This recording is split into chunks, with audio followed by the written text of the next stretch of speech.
100 மணி நேரத்தில் 100 வகையான சிறுதானிய லட்டுகள் தயாரிக்கும் முயற்சியில் இரண்டாவதாக இன்றைக்கி ராகி லட்டு செஞ்சுருக்கிறோம். ராகி லட்டு செய்கிறதுக்கு ராகியை நல்லா முளைக்கட்டி எடுத்து காய வச்சு வறுத்து எடுத்துக்கோங்க. வறுத்து எடுத்த மாவை ஸ்டோர் பண்ணி வச்சுக்கோங்க. மறுபடியும் திரும்ப லட்டு செய்யும்போது கொஞ்சம் நெய் விட்டு லேசாக ராகி மாவு வறுத்துக்கோங்க. எவ்வளோ ராகி எடுக்கிறீங்களோ அதில் பாதி அளவு நிலக்கடலை எடுத்துக்கோங்க.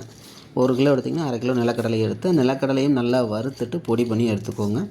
இப்போ இந்த ராகி மாவையும் நிலக்கடலை மாவையும் நல்லா கை விட்டு கட்டியெல்லாம் பிசைஞ்சு எடுத்துக்கிட்டு ராகி எவ்வளோ எடுத்தீங்களோ அதில் பாதி அளவுக்கு நாட்டு சர்க்கரை எடுத்துக்கோங்க. நாட்டு சர்க்கரை கரையிற அளவுக்கு கொஞ்சமாக தண்ணீர் விட்டுட்டு அடுப்பில் வச்சு லேசாக சூடு பண்ணுங்கள். அந்த கட்டியெல்லாம் கரைஞ்சிரும். பாகுப்பதம் வர வேண்டியதில்லை. கட்டியெல்லாம் கரைஞ்ச உடனே எடுத்து ஃபில்ட்ரு பண்ணி மாவோடு சேர்த்துக்கோங்க.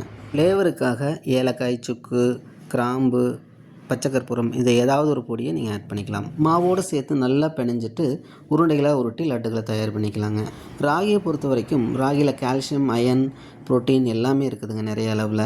இது இரத்த சர்க்கரை அளவை கட்டுப்படுத்த உதவும், உடல் எடை குறைக்க உதவும், எலும்புகளுக்கும் பற்களுக்கும் நல்ல பலத்தை கொடுக்கும். இதில் அதிக அளவு ஆன்டி ஆக்சிடென்ட்ஸ் இருக்கிறதுனால உடலின் நோய் எதிர்ப்பு ஆற்றலை அதிகரிக்குமுங்க. உங்களோட வீட்லேயும் இந்த லட்டு ட்ரை பண்ணி பாருங்கள். அடுத்து என்ன லட்டுங்கிறத அடுத்த வீடியோவில் பார்க்கலாம்.